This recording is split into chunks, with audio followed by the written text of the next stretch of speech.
আমাদের মাঝে এখন সাইমা তানিশা একটি গজল পরিবেশন করবে।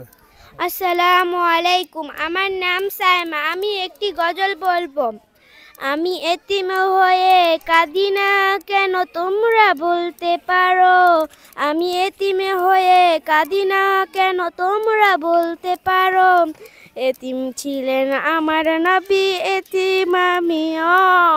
এতিম ছিলেন আমার নবী, এতিম আমিও।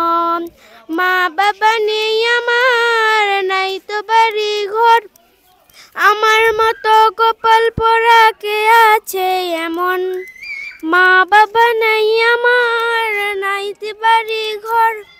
আমার মতো কপাল পোড়া কে আছে এমন।